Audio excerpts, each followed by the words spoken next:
샬롬, 제인에어 2권 14번째 제34장. 일이 모두 마무리되었을 때는 크리스마스 며칠 전이었다. 모두가 즐기는 축제의 계절이었다. 나는 그제서야 모턴 학교를 닫았는데 헤어지면서 뭔가 해주고 싶었다. 행운은 묘하게도 마음뿐 아니라 손까지 열어놓는다.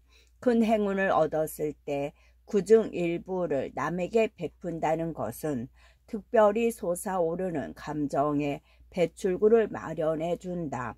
오래전부터 나는 우리 시골 학생들 대부분이 나를 좋아한다는 사실에 몹시 흡족해했다. 그런데 이런 생각은 헤어질 때 더욱 굳어졌다. 학생들은 나에 대한 강한 애정을 확실하게 드러냈다. 내가 순박한 그들의 마음 한쪽을 차지하고 있다는 사실에 진심으로 기뻤다. 그래서 앞으로 일주일에 한 번씩 학교를 찾아와 수업을 해주겠다고 약속했다. 세인트 존이 학교에 왔을 때 나는 60명에 이르는 학생이 줄지어 내 앞을 지나가고 나서 문을 잠그고 열쇠를 든 채로 수제자 5명과 각별한 인사를 나누고 있었다. 그녀들은 연구소장농 자녀들 가운데 가장 고상하고 예의 바르고 단정하고 교양이 있었다. 이것은 굉장한 칭찬이다. 왜냐하면 영국 농민은 유럽 어느 나라 농민보다 많은 교육을 받고 가장 예의 바르며 자존심이 강하기 때문이다. 그 뒤로 나는 프랑스와 독일의 시골 여자들을 만나봤지만 그들 중 가장 나은 사람도 내가 가르친 모턴의 소녀들에 비해 아는 것이 없고 상스럽고 우매했다. 학생들이 돌아가고 나서 세인트 존이 물었다. 한 학기 동안 고생한 보람이 있었나? 젊은 시절 아주 좋은 일을 했다는 사실이 기쁘지 않아? 그럼요, 정말 기뻐요. 몇 달 일하고도 그런데 인류의 진보를 위해 평생을 바친다면 얼마나 보람 있는 삶일까? 그렇죠. 하지만 저도 항상 이럴 수만은 없어요. 남의 재능을 개발하는 것도 좋지만 내 재능을 좀 써먹고 싶네요. 이제부터 해야겠으니 제 마음이든 몸이든 간에 다시는 학교로 불러들이지 말아주세요. 이제 학교에는 손을 뗐으니 휴식을 만끽할 거예요. 그러자 그가 진지한 표정으로 말했다. 왜 그래? 왜 갑작스럽게 들떠서 그러지? 뭘 하려고? 이제 좀 활발히 움직여야죠. 할 수 있는 한 말이에요. 무엇보다 오빠는 한나를 좀 놓아주셔야겠어요. 다른 사람을 구하고요. 한나가 필요해? 네, 한나랑 무어하우스에 가서 살려고요. 일주일 뒤에 다이애나와 메리 언니들이 오기 전에 모든 준비를 끝내려고요. 그래, 난 또 어디 여행이라도 떠나는 줄 알았지. 그래, 좋아. 한나를 보내지. 그럼 한나한테 내일까지 떠날 채비를 마치라고 일러두세요. 이건 교실 열쇠예요. 집 열쇠는 내일 아침에 드릴게요. 그가 열쇠를 받았다. 무척 기쁜 듯이 돌려주는구나. 왜 그렇게 들떠있는지 이유를 모르겠어. 학교를 그만두고 이제 뭘 하려는지 알 수가 없으니 말이야. 도대체 목표와 목적과 야망이 뭐지? 제 목표는 첫째, 무어하우스의 침실부터 지하실까지 집안 구석구석 깨끗이 청소하는 거예요. 청소라는 게 진짜 어떤 건지 아실지 모르겠지만요. 둘째, 헝겊에 밀랍과 기름을 잔뜩 발라서 반들반들 윤이 날 때까지 닦는 거예요. 셋째, 의자, 탁자, 침대, 카펫 등을 정확히 계산해서 배치하고 오빠 재산이 거덜날 만큼 석탄을 떼서 온 집안을 따뜻하게 지필 거예요. 마지막으로 언니들이 도착하기 이틀 전부터 한나랑 같이 달걀을 풀고 건포도를 고르고 양념을 다지고 크리스마스 케이크를 반죽하고 민스파이 재료를 잘게 썰 거예요. 그리고 오빠처럼 문외 한인 사람들에게 말해도 도무지 알 수 없는 다양한 부엌 일을 할 거예요. 간단히 말해서 다음 주 목요일까지 다이애나와 메리 언니들을 맞이하기 위한 모든 준비를 마치는 거예요. 제 야망은 가장 완벽하게 두 분을 환영하는 거예요. 세인트 존은 살짝 미소 지었지만 뭔가 부족한 듯했다.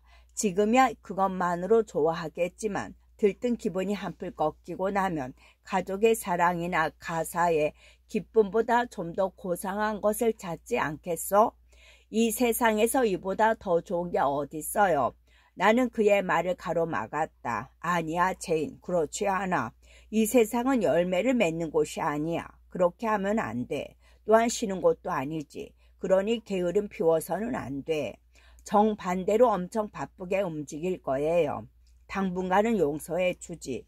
제인이 새로운 환경을 즐기고 뒤늦게 찾은 혈육과 즐거운 시간을 보내는 기쁨을 만끽하도록 2달 정도는 참아주지. 그러나 그 다음에는 무어하우스의 모통 그리고 자매들과 나누는 사랑, 풍족한 문화생활 속에서 편안한 감정에 빠지지 말고 더 가치 있는 일 추구하기 바라. 그때 다시 한번 감당할 수 없을 정도로 기운이 넘치기를 바라. 나는 놀란 표정으로 그를 보았다. 그런 말씀을 하시다니 오빠도 참 심술 굳어요. 저는 지금 여왕이라도 된 것처럼 흐뭇한데 오빠는 또 저를 불안하게 만드시네요. 왜 그래요? 하느님이 주신 재능을 보다 나은 일을 위해 쓰게 하려는 거지. 언젠가는 하느님께서 철저하게 결과 보고를 받으실 테니까. 제인. 미리 말해두지만 나는 너를 가까이서 유심히 살펴볼 거야. 평범하고 가정적인 분위기에서 낙을 찾으려고 하지 마. 그런 것에 열정을 쏟는 것은 너에게 어울리지 않아. 혈육의 관계에 다 쏟아 부으면 안 돼. 너의 불굴의 의지와 치열한 열정은 좀 더 높은 목표를 향해 아껴두어야 해. 보잘것없고 아무 의미 없는 일에 힘을 낭비해서는 안 돼. 제인 듣고 있니? 네, 마치 그리스어로 말하는 것 같아요. 무슨 말인지 하나도 못 알아듣겠어요. 저는 행복할 이유가 충분하고 또 행복한 시간을 보낼 거예요. 안녕히 가세요. 나는 무어하우스에게 행복하게 열심히 일했다. 한나도 그랬다.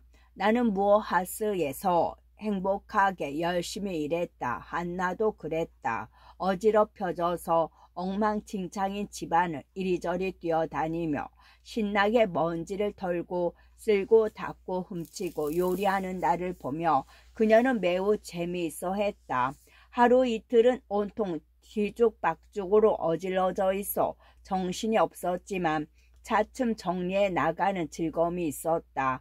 그 전에 이미 나는 새 가구를 사두었다. 내가 하고 싶은 대로 집을 꾸며도 좋다는 허락을 사촌들에게 받아 주었고 가구 살 돈도 따로 빼놓았다. 나는 늘 사용하는 안방과 침실은 예전처럼 그냥 두었다. 다이애나와 메리는 최신 가구보다 낡고 소박한 탁자와 의자 그리고 침대 등을 더 그리워하리라 생각했기 때문이다. 그러나 다시 고향에 돌아온 그녀들에게 깜짝 선물을 하려면 아무래도 새로운 것들이 필요했다. 새로 산 짙은 색의 아름다운 카펫과 커튼, 심혈을 기울여 고른 도자기와 청동으로 만든 골동품, 새 시트, 새 거울, 화장대에 놓인 화장품 상자 등을 새로 장만했다. 지나치게 화려하지 않고 산뜻한 것으로 골랐다. 가끔 쓰는 거실과 손님용 침실은 오래된 마호가니 가구를 놓고 진홍빛으로 실내를 꾸며 분위기를 완전히 바꾸었다. 복도에는 굵은 실로 짠 캠퍼스 천을 깔고 계단에는 카펫을 깔았다. 모든 정리가 끝났을 때 집 안과 바깥 분위기는 뚜렷한 대조를 보였다. 겨울철에 거칠고 메마른 황야가 펼쳐진 바깥 풍경은 쓸쓸함 그 자체였지만 무어하우스 안은 환하고 소박하면서도 아늑한 분위기 그 자체였다. 마침내 목요일이 되었다. 그녀들은 해질녘에 도착할 예정이었다. 해가 지기 전에 2층 아래층 할 것 없이 모든 난로에 불을 피우고 부엌을 깔끔하게 정리되어 있었다. 한나와 나는 옷을 갈아입고 그녀들을 맞이할 만반의 준비를 끝냈다. 먼저 세인트 존이 도착했다. 나는 모든 준비가 끝날 때까지 무어 하우스에 얼씬도 하지 말라고 그에게 당부했었다. 사실 지루하고 소소한 북새통이라 그는 생각만으로도 질려서 뒷걸음질했을 것이다. 내가 부엌에서 차에 곁들인 쿠키가 구워지는 것을 보고 있을 때 그가 들어왔다. 그가 난로 앞으로 다가와서 물었다. 결국 식무일에 만족한 건가? 나는 내가 노력한 결과물을 함께 둘러보지 않겠냐고 했다. 그는 선뜻 내키지 않는 듯 했으나 그를 설득해서 함께 집 안을 둘러보았다. 내가 문을 열면 그는 문 앞에서 방 안을 둘러볼 뿐이었다. 그리고 2층과 아래층을 전부 둘러보고 나서 그리 짧은 기간에 어쩜 이리 멋지게 꾸몄냐면서 고생 많이 했겠다고 말했다. 그러나 그는 아주 새롭게 꾸며진 집을 보고 기쁜 듯한 표현은 한마디도 없었다. 그래서 나는 기분이 안 좋았다. 혹시나 새로 집을 꾸미면서 그가 소중히 여기는 옛 추억을 없애버린 것이 아닌가 생각되었던 것이다. 조금 침울한 목소리로 그에게 그렇지 않냐고 물었더니 그가 이렇게 대답했다. 천만에 오히려 내가 갖고 있던 다양한 추억거리를 새삼하게 잘 챙겨주었어. 이런 부분에 필요 이상으로 신경을 많이 써주었어. 예를 들어 가구 배치를 정하면서도 얼마나 오래 고민했을까 싶네. 그건 그렇고 찾을 책이 있는데 그게 어디 있을까? 나는 책꽂이를 가리켰다. 그는 책을 꺼내더니 늘 앉던 창가의 우묵한 곳으로 가서 읽기 시작했다. 나는 이런 점이 마음에 들지 않았다. 세인트 존은 분명 좋은 사람이다. 하지만 그가 스스로 자기를 냉혹한 사람이라고 말했는데 그 말이 맞는다는 것을 느끼기 시작했다. 그는 인간 관계나 삶에서 느끼는 소소한 즐거움에 아무 흥미를 느끼지 못했다. 그렇다고 화려한 생활에도 관심이 없었다. 말 그대로 오직 선하고 위대한 것만 추구하며 사는 것이었다. 더구나 자기 자신은 물론 주위 사람들이 쉬는 것도 달가워하지 않았다. 나는 돌처럼 하얗고 넓은 이마, 책 읽는데 몰두하고 있는 그의 멋진 외모를 바라보면서 문득 이 사람은 좋은 남편감은 아니야. 그의 아내로 산다는 건 괴로운 일이야 라는 생각이 들었다. 그리고 올리버 양에 대한 그의 사랑이 어떤 것인지 짐작할 수 있었다. 그것이 관능적인 사랑일 뿐이라는 데는 공감한다. 열병이라도 걸린 듯 그런 관능적인 사랑에 들떠있는 자신이 얼마나 경멸했는지, 그러한 감정을 얼마나 억누르고 지워버리려 했는지, 그런 사랑으로는 올리버 양과 오래도록 행복하기 힘들다는 것을 얼마나 뼈저리게 느꼈는지 알 수 있었다. 대자연은 그를 영웅들, 기독교든 이도교든 법률과 정치가 정복자들과 같은 재료로 만들었다는 사실을 깨달았다. 그러므로 어마어마한 이익이 걸린 큰 사업에는 도움을 줄 수 있는 단단한 성체가 되겠지만 집안의 난로가에는 어울리지도 않고 어둡고 차갑고 불편한 기둥 같은 존재였다. 나는 생각했다. 이 거실은 그에게 어울리지 않아. 히말리아 산맥이나 가피르족이 사는 산악지대나 흑사병으로 저주받은 기니 해안의 늪지대가 차라리 그에게 어울려. 안정적인 가정생활을 원하지 않는 것도 알만해. 그의 활동 무대가 될 수 없으니까. 거기서는 그의 재능을 발휘할 수 없을 뿐더러 더 발전하거나 돋보일 수도 없지. 지도자로서 그리고 탁월한 능력자로서 말하고 행동할 곳은 위험한 싸움터 한복판이야. 용기를 보여주고 온 힘을 발휘하고 불굴의 정신이 필요한 곳, 그러나 이 난로가에서는 명랑한 어린애가 더 잘 어울리지.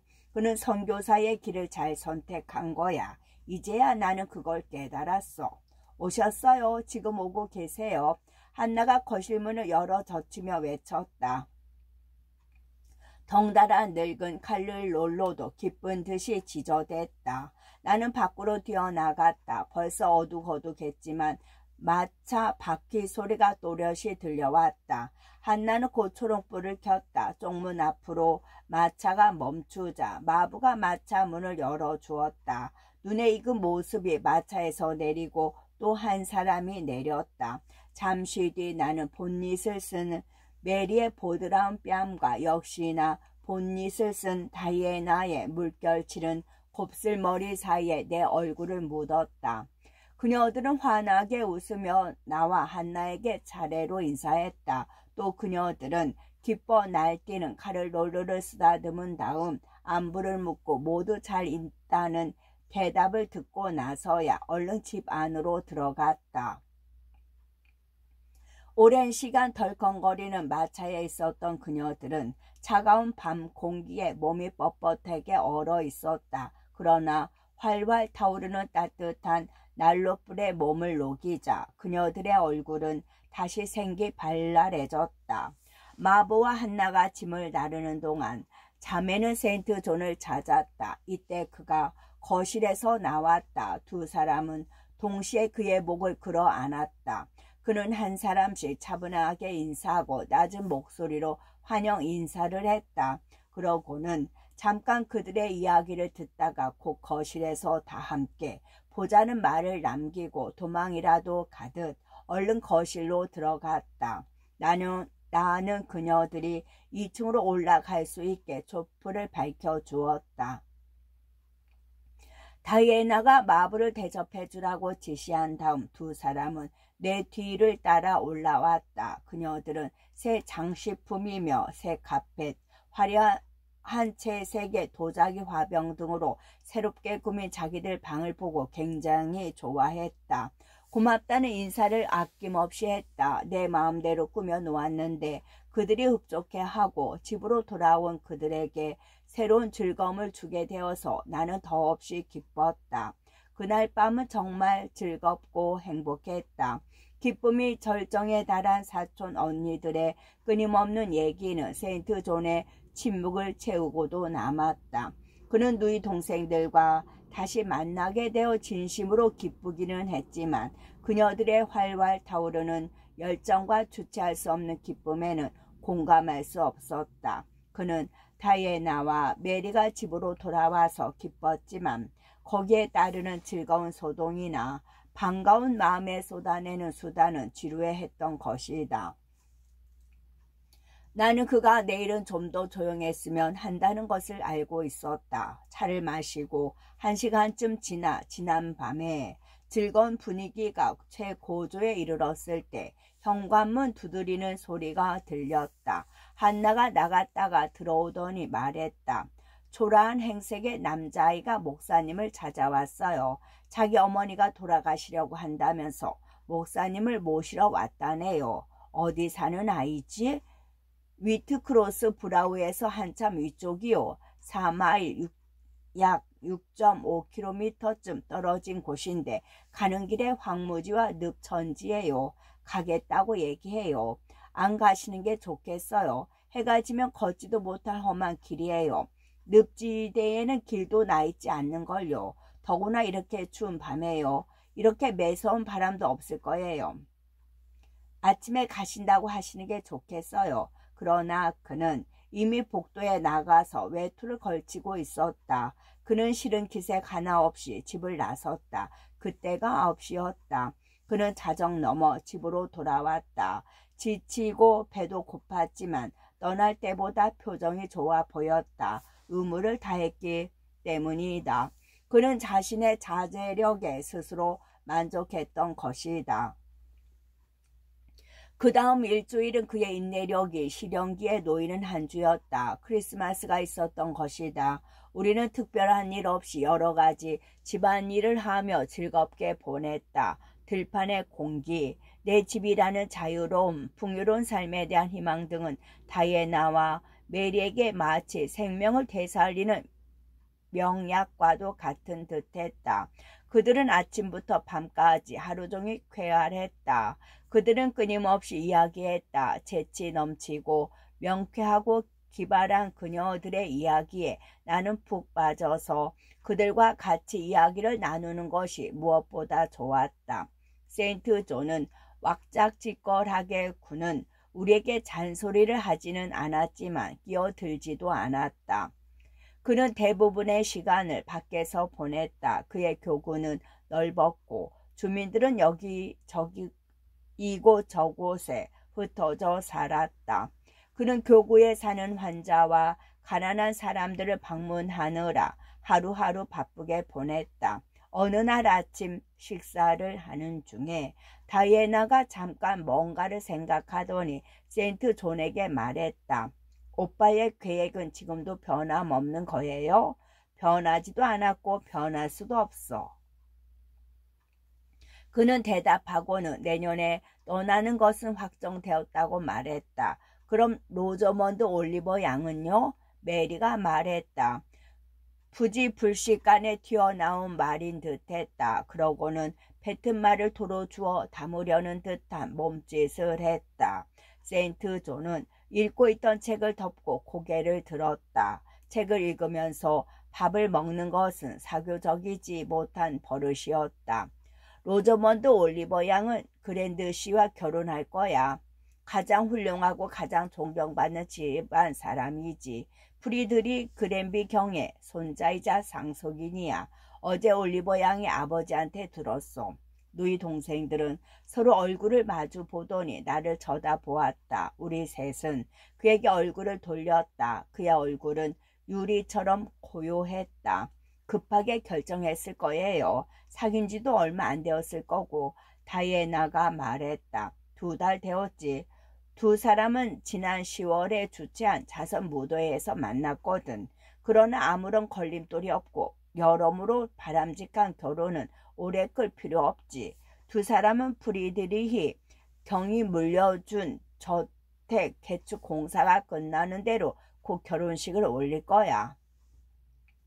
이 소식을 듣고 맨 처음 든 생각은 세인트 존에게 혼자 있을 때 이 일로 힘들지 않느냐고 물어보고 싶다는 것이었다. 그러나 그를 동정할 필요는 없는 것 같았다. 동정은커녕 지난번 큰맘 먹고 꺼낸 얘기가 생각나서 민망할 정도였다. 더구나 요즘은 그와 얘기를 거의 나누지 않았다. 그는 다시금 얼음처럼 굳은 침묵에 빠졌고 나의 솔직한 마음도 그 밑에서 얼어버렸다. 그는 나를 누이 동생들처럼 대했겠다던 약속을 지키지 않았다. 그가 계속 나와 어색한 거리를 두는 바람에 친해질 수가 없었다. 요컨대 내가 그의 친척으로서 한 지붕 아래 살면서 전에 시골 학교의 평범한 교사로 알고 지냈던 때보다 더 멀게 느껴졌던 것이다. 한때 서로 속내를 터놓고 얘기하던 때를 생각하면 지금 그가 왜 이렇게 냉담하게 구는지 이해할 수 없었다. 그러다 보니 그가 책상 앞으로 몸을 숙이고 뭔가를 읽고 있다가 갑자기 몸을 들고 말을 건넸을 때 꽤 많이 놀랐다. 제인, 드디어 전쟁에서 승리를 거뒀어. 나는 순간적으로 너무 놀라 곧바로 대꾸하지 못했다. 나는 잠시 머뭇거리다 말했다. 하지만 상처뿐인 영광이라고. 너무나 값비싼 대가를 치는 정보자 같은데요. 한 번만 더 승리했다가는 아주 멸망해 버리겠어요. 그건 아니야. 설령 그렇더라도 무슨 상관이야. 다시는 그런 승리를 위해 싸울 일 없을 텐데. 결정적인 싸움이었어. 내가 가야 할 길이 확실해졌으니까. 이 점에 대해 하느님께 감사해. 그는 다시 침묵에 빠져 책을 읽었다. 우리 사이에 다이애나 메리나 우리 사이에 한층 더 조용한 행복이 찾아오면서 우리는 여느 때의 습관처럼 규칙적으로 공부하기 시작했다. 그러자 세인트 존이 집에 머무는 시간도 늘어났다. 때로는 몇 시간씩이나 우리와 함께 있기도 했다. 메리는 그림을 그리고 다이애나는 진작부터 시작한 백과사전 통독에 몰두하고 나는 독일어 공부에 매진할 때 그는 신비스러운 어학에 몰입하고 있었다. 내가 모르는 동양어였는데 그는 자신의 계획을 이행하는 데 꼭 필요하다고 생각하는 것 같았다. 이처럼 그는 늘 찾는 후비진 자리에 앉아 말없이 연구에만 몰두하는 것 같았다. 그러나 그의 파란 눈은 종종 신기한 외국어 문법책을 벗어나서 이리저리 두리번거리기도 하고 때로는 같이 공부하는 우리를 이상하리만큼 유심히 보곤 했다. 눈이 마주치면 금세 시선을 돌렸지만 조금 있다가 다시 뭔가를 찾는 듯 우리를 보는 것이었다. 또 나한테는 별 대수롭지 않은 일, 즉 매주 한 번씩 모턴의 학교에 아이들을 가르치러 나가는 것을 이상하리만큼 흐뭇해했다. 게다가 눈이 내리거나 비바람이 몰아칠 때 너희 동생들은 굳고 가지 말라고 하는데도 그는 동생들이 말리는 것을 무시하고 날씨에 얽매이지 말고 의무를 다하라고 나를 부추기는 것은 더더욱 알 수 없는 일이었다. 그는 언제나 이렇게 말하는 것이었다. 죄인은 너희처럼 나약하지 않아. 우리 가운데 어느 누구보다 강하지. 눈보라와 비바람을 너끈히 헤쳐나갈 수 있어. 건강할 뿐 아니라 적응력도 뛰어나서 더 건장한 사람보다 기후변화를 더 잘 이겨내지. 그러다 보니 가끔 학교에 다녀오느라 몹시 피곤하고 거친 날씨 때문에 지쳤을 때도 투덜거릴 수 없었다. 그러면 그가 싫어하리라는 것을 알기 때문이었다. 그게 어떤 일이라도 그는 힘든 것을 참고 이겨내면 기뻐했고 그렇지 않으면 못마땅해 했다. 그러던 어느 날 오후 나는 감기에 걸려 집에 있게 되었다. 그의 누이 동생들은 나 대신 모턴의 학교에 갔고 나는 실러의 책을 읽고 있었다. 그는 어려운 동양의 두루마리 책을 읽고 있었다. 나는 번역을 중단하고 잠시 연습 문제를 풀려다 우연히 그를 보았다. 그런데 그가 나를 꼴똘히 쳐다보고 있었던 것이다. 얼마나 오래 그러고 있었는지는 모른다. 참으로 매섭고 냉정한 눈빛이어서 나는 문득 무시무시한 어떤 것과 한방에 있는 것처럼 소름이 끼치도록 무서운 기분이 들었다. 제인, 무슨 공부를 하고 있지? 독일어요. 독일어 대신 힌두스탄이어 공부를 했으면 하는데 진심은 아니죠. 아니, 진심이야. 그 이유를 알려주지. 그는 자기가 지금 공부하고 있는 것이 힌두스탄이어인데 공부할수록 기초를 잊어버리게 된다. 누군가를 가르치면서 기초를 반복하다 보면 확실하게 외울 수 있는데 며칠 전부터 나와 여동생들 중 누구를 제자로 삼을까 고민했으나 그나마 내가 한 가지 일에 끈기 있게 매달릴 수 있다는 것을 알고 나로 결정했다는 것이었다. 그러면서 제발 자기 부탁을 들어달라고 했다. 계속 해달라는 것이 아니라 3개월 뒤에 떠나니 그때까지만 자기 제자가 되어달라는 것이었다. 세인트 존이라는 사람의 부탁은 쉽게 거절하기 힘들었다.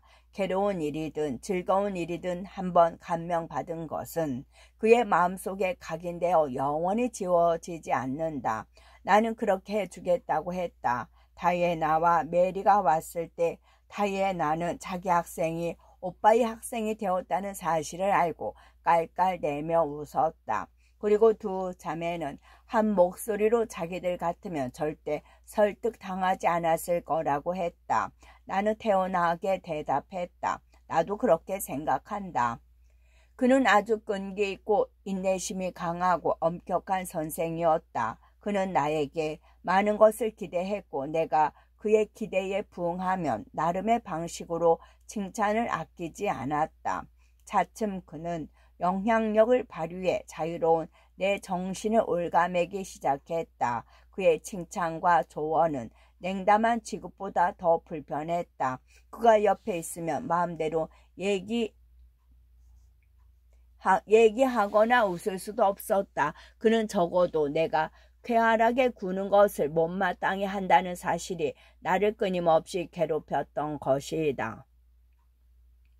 그저 진지한 마음으로 성실하게 일하는 것만을 좋아하는 그 앞에서 다른 기분으로 다른 일을 하려 해봤자 소용없다는 것을 10분 알고 있었다.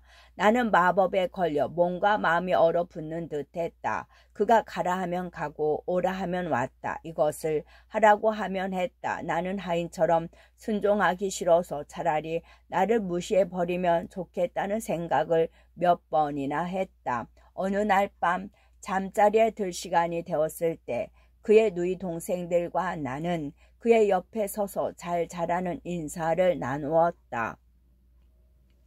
그는 평소처럼 누이 동생들에게 인사하고 나한테는 악수를 건넸다. 때마침 장난기가 발동한 다이애나가 그녀가 오빠의 말을 곧이곧대로 따르는 편이 아니었다. 또 다른 의미에서 주관이 뚜렷했다. 오빠는 항상 제인을 셋째 동생이라고 하면서 왜 동생처럼 대하지 않는 거예요? 우리한테 했던 것처럼 제인에게도 인사해요. 그러면서 다이애나가 나를 그에게 떠밀었다. 나는 그녀가 정말로 얄미웠다. 그리고 감출 수 없으리만큼 당황했다. 내가 그러는 동안 세인트 존은 머리를 숙여 그리스 조각 같은 얼굴을 내 얼굴 앞으로 바싹 들이대더니 내 눈을 뚫어지듯이 쳐다보는 것이었다. 그런데 성직자인 사촌 오빠의 인사는 그중 하나였다. 시험적인 인사라고 있다면 바로 그것이라고 할 수 있었던 것이 결과를 알아보려는 듯이 나를 쳐다보았다. 그러나 나는 특별한 반응이 없었고 얼굴도 붉히지 않았다. 되려 얼굴이 창백해지는 듯했다. 왜냐하면 그의 인사는 마치 족쇄에 새겨진 봉인처럼 느껴졌기 때문이다. 그 뒤부터 그는 마치 의식을 치르듯 매일 빠짐없이 잘 자라는 인사를 했다. 몸이 굳은 듯이 서서 인사를 받는 나의 태도에 흥미를 느끼는 듯했다. 나는 매일매일 조금 더 그의 마음에 드는 행동을 하고 싶었다. 그러나 그러려면 내 성격의 절반을 고쳐야 하고 내 재능의 절반을 억누르고 있어야 하며 취향을 바꿔야 하고 소질도 없는 일을 마지못해 해야 했다.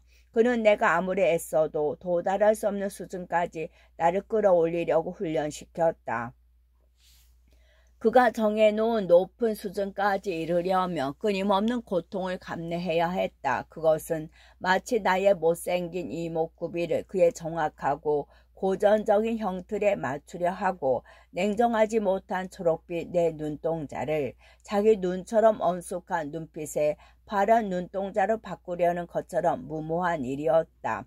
그러나 나를 올가매고 있는 것은 단지 그의 지배력뿐만이 아니었다. 요즘 나는 시시때때로 우울한 표정을 짓곤 했다. 마음을 갉아먹는 독, 즉 불안이라는 독이 내 가슴에 스며들어 내 행복의 뿌리부터 말라 죽게 했던 것이었다. 내가 이런 환경과 운명적인 변화에 쏠려가느라 그만 로체스터시를 잊어버렸을 것이라고 생각할지 모르겠다. 그러나 나는 잠시도 그를 잊은 적이 없다. 그는 늘 내 마음속에 있다. 햇빛에 공중으로 사라지는 수증기도 아니고 폭풍에 휩쓸려 흔적도 없이 지워지는 모래 위의 조상도 아니다. 그것은 대리석이 아로새긴 이름이며 대리석이 없어지지 않는 한 영원히 지워지지 않는 내 운명 같은 이름이었다. 나는 늘 그가 어떻게 지내는지 궁금해 미칠 지경이었다. 모턴에 살 때는 매일 밤 집으로 돌아가면 그 사람 생각만 했다. 그리고 지금 무어하우스에서도 매일 밤 침실로 들어가면 어김없이 그 사람 생각을 했다. 상속 문제로 브리그스 씨와 서신을 주고받으면서 혹시 로체스터 씨가 지금 어디에 있으며 건강은 어떤지 아느냐고 물어보았다. 그러나 세인트 존의 예상대로 브리그스 씨는 로체스터 씨에 대해 아는 것이 전혀 없었다. 그래서 나는 페어팩스 부인 앞으로 로체스터 씨의 근황과 안부를 묻는 편지를 보냈다. 나는 곧 알게 될 거라고 생각하며 답장이 오기를 기다렸다. 그러나 2주일이 지나도 답장이 없어 나는 적잖이 당황했다. 우편 배달부는 매일 오는데 내가 기다리는 편지는 2달이 지나도 오지 않았다. 나는 불안해지기 시작했다. 나는 또다시 편지를 보냈다. 앞에 보낸 편지가 분실되었을 수도 있다고 생각했던 것이다. 새로운 노력은 새로운 희망을 가져다 주었다. 지난번처럼 수주일 동안 나는 희망에 부풀어 있었다. 그러나 시간이 지날수록 희망의 빛은 점점 흐려졌다. 글 한 줄, 단 한마디도 없었다.